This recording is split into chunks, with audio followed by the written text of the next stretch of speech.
Lance were charged with homicide, identity theft, elder abuse, and various financial crimes.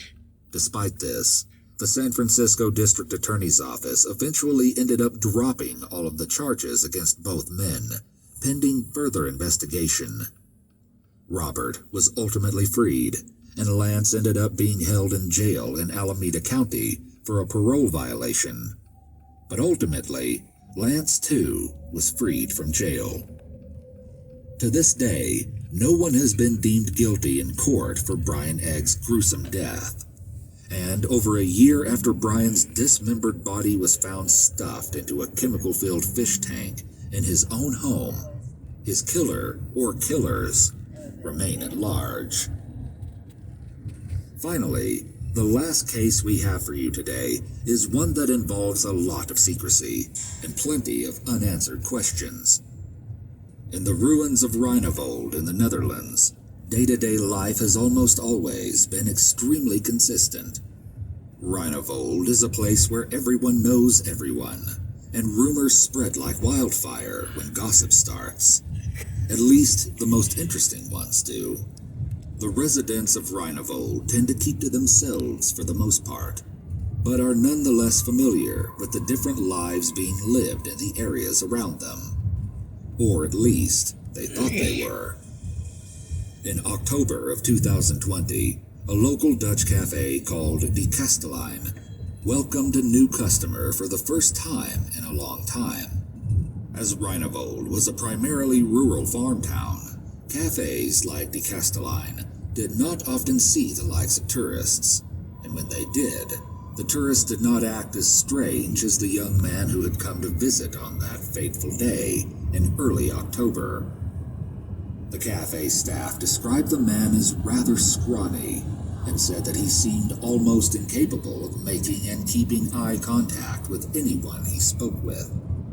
At first, it was not clear to anyone else in the cafe if the young man could even speak their language, until he eventually spoke up to place his order. When he did speak, the man ordered 5 pints of beer that he intended to drink alone. When the cafe staff brought him his order, the young man downed all 5 beers in one go, leaving everyone around him curious as to what had brought the man here, and why he seemed to be acting so very strange. The cafe closed shortly after the run-in with the thirsty young man, and the cafe staff assumed they would never see him again.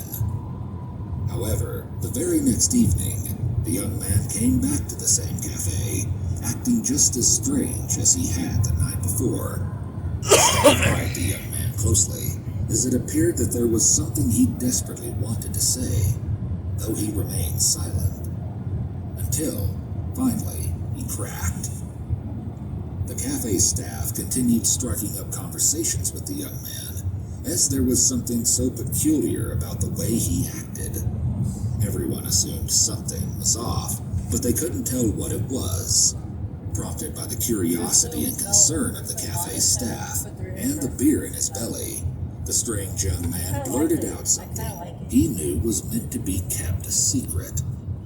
According to the De Kastelein cafe owner, Chris Westerbeek, the young man, quote, said he had not been outside for 9 years.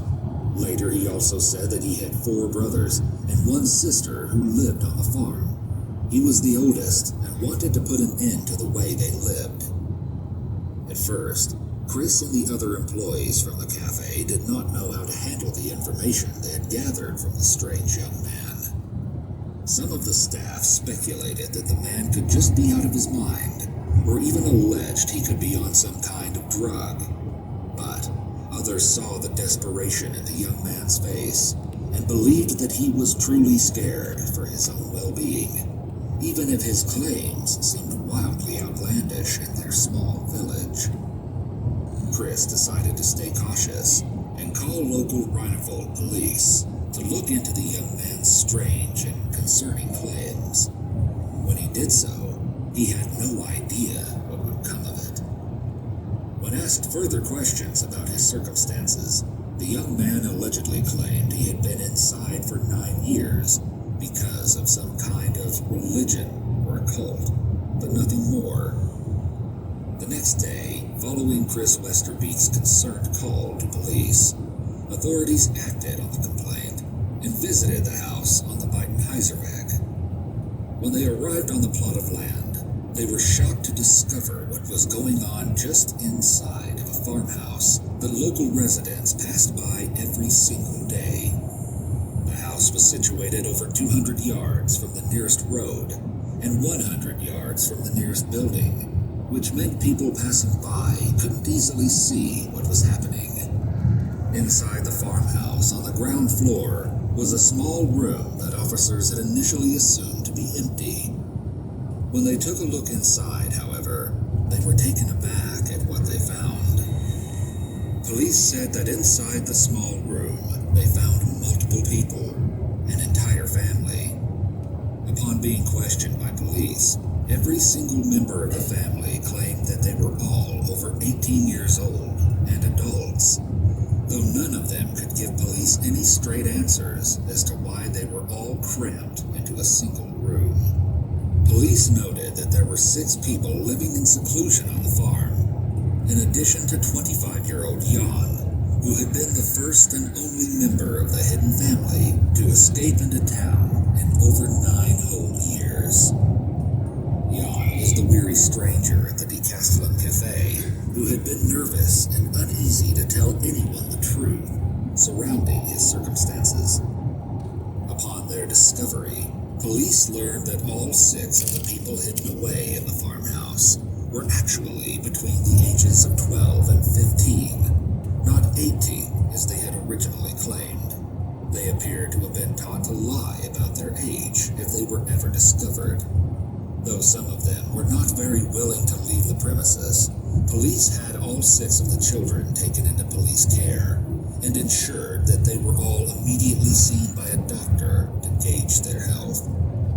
Police were initially uncertain as to whether or not the family had been living in the farmhouse voluntarily,